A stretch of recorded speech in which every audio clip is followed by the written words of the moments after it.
Good evening. Good evening. Good evening. Mr. Toastmaster, Toastmasters, and distinguished guests, we have several. My topic project is addressing the opposition. It's a nice speech in the Persuasion speaking series. I have one more now. We'll complete at the bronze level. And I have two objectives that are coming from the project. One is to present a topic that is controversial and that the audience will be able to listen to that. I will have an opportunity to persuade you to my way of thinking. You will find out what my way of thinking is, but at least stay open for my viewpoint. And then the other objective is to evoke some kind of feeling from you, whether it's positive or negative, to evoke an emotion from you. So with that, as an introduction, I want to give you the topic. It's called white privilege. And what I would like to do in my speech is to trace the origin of white privilege, tell you why I'm choosing to talk about it, how important it matters to me, and to then hear your feedback at the end of my speech. You will have an opportunity to ask a question or two, and then I'll be able to answer that. That has to be done within my time frame. So white privilege means people who look like me. I'm Indo-European, that's how I'm categorized. The term before white privilege came about, in some ways, another sociological term is WASP, white Anglo-Saxon Protestants. That word you don't hear very much more. It's no one's conversant about WASPs anymore. But people are very conversant about white privilege, and in November of 2011, we have white privilege. We have people out in the streets all across the country talking about the disparity of white privilege. So my first impact as a very young child was during World War II, living in Berkeley with my parents, and I heard at a very young age that Japanese people were being taken away from their homes, from their schools, from their businesses, from their farms, all the generations, all those ties, they were put onto trains and taken away. And as a very young child, that had an impact on me because I was not Japanese. I somehow sensed that they were living in Berkeley and around, but they were being taken away on a train. So fast forward throughout my life, through my teaching, through my studies, I've studied racism, and then I've learned about white privilege. In fact, I went to a workshop this summer back in St. Louis. Now, I'm very naive, but only a few years ago did I realize that there is such a thing as white privilege for people like me. So when I've talked about it to my friends and colleagues, they say, duh, of course, Mary, you do. You are a recipient of white privilege. You have advantages. And so I can't apologize for being naive. I want to point out my naivety is institutionalized. When someone has privilege, we don't say you have privilege and the other people do not. We just make sure that it's perpetuated.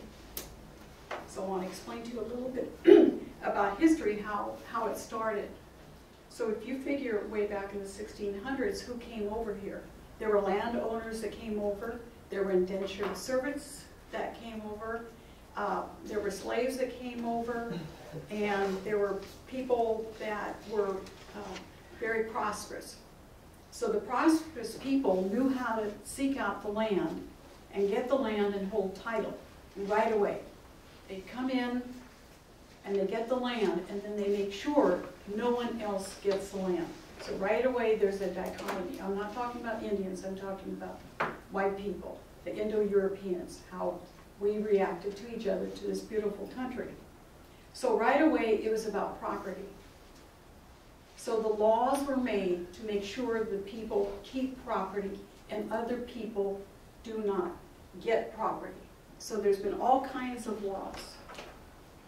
So fast forward this now to my experiences in where I am. I can see, yes, I do have white privilege. And my family has white privilege. I've been able to go to many, many different kinds of schools. The jobs that I have, I'm interviewed by people who look like me. I open up the newspaper, it looks like people like me. I'm able to travel anywhere, I'm welcomed anywhere. I don't feel isolated, I don't feel separated, I don't feel less than.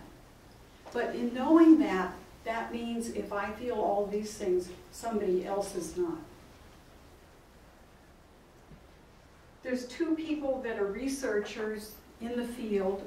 You may have heard of one or neither or both of them. One is Peggy McIntosh. In 1988, she was at Wesley College studying white male privilege versus white or female privilege. And then she realized, oh, we have, as a race, we have privilege. So she wrote a paper, and it's called Invisible Unpacking of the Knapsack. And that involves all the codes that I have, the passports and the visas that I have, the memberships that I have. And she listed 50 different instances of her family and the white privileges that she's had. That was written in 1988. There's a man called Tim Wise. I don't know whether any of you have heard of him. Okay, and let me ask, has anybody heard of the term white privilege? Yes. 1, 2. Has anybody felt the lack of white privilege? Oh, okay. All right. So Tim Wise is from Georgia or Alabama, and he goes around the country and he speaks about white privilege. And so when I listen to him, and I haven't seen him in person, but I hear that I don't need to feel guilty about what advantages I have, because that was my reaction. Oh, because I go to these workshops, that means I need to give up what I have in order to prove my honesty or my credibility. No, I don't have to do that, but I need to be responsible. So it's institutionalized, and so what I'd like to point out today, in the news today of 2011, in these different cities, if you look, mostly the protesters are white. And one reason that is that people of color, especially Hispanics and African Americans, already know what it's like to be arrested. So they're not volunteering to come into these protests to be arrested again, because they will receive different treatment. They just know that. What I see is banners that says 99%. So the white privilege is being melded into something that we all have in common. We're not that 1%. That 1%, bankers, regulators, hedge fund managers, that 1% people who have the wealth, right today you can see that it's institutionalized. You can see our government has been willing to go along in these last 4 years, making sure that the privilege keeps the privileges. So that is a statement right away today. In conclusion, I would like to say to you, to quote you from Thomas Paine. I do need to pick up this, I don't have this memorized. He's one of our founding fathers, and he said, freedom isn't free. Those who expect to reap the blessings of freedom must forego the fatigue of supporting it. So if we want this country to be free, my responsibility is I can't perpetuate this institutionalized white privilege, because the next generation is going to have a harder time, and the next generation after that, my grandchildren, will have a harder time getting us so that we have economic justice in this country, and that we are all free and we all deserve every opportunity that is for anyone. So that's my conclusion.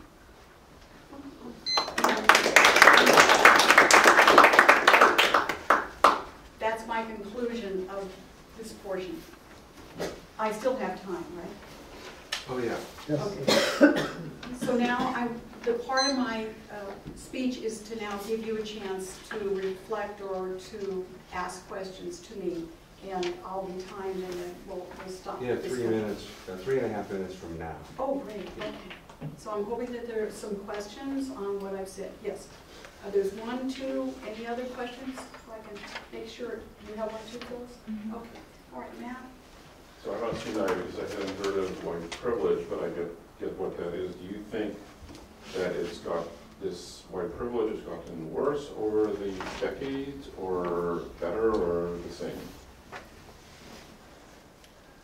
You think things are more fair? Okay, I can answer one way in 2007, up to 2007, or maybe up to 2001. But once September 11th happened, everybody saw another kind of racial profiling that moved people away from each other.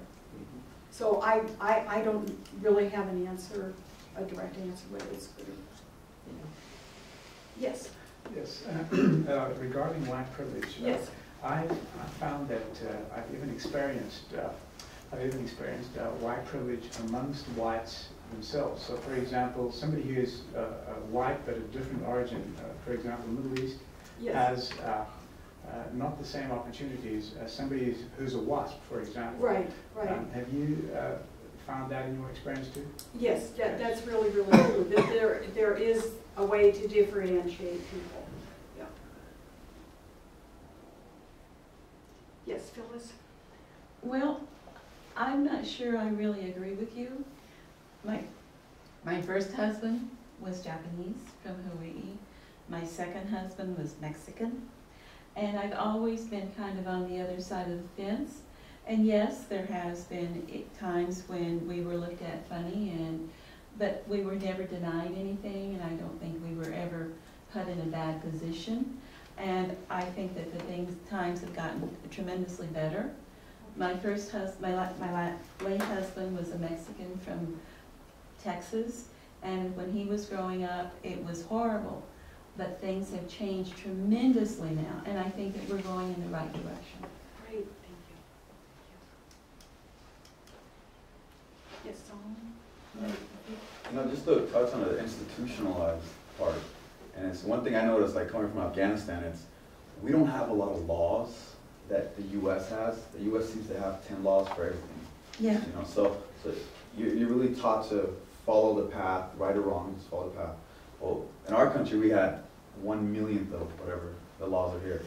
So when someone that's not white privileged, you're also not institutionalized, comes here, we seem to find ways to jump big leaps. So sometimes that white privilege could be what's holding you back. Yep. Pete, I'm sorry, I've run out of time. Yeah, okay, we'll leave it for next time. Okay, yes.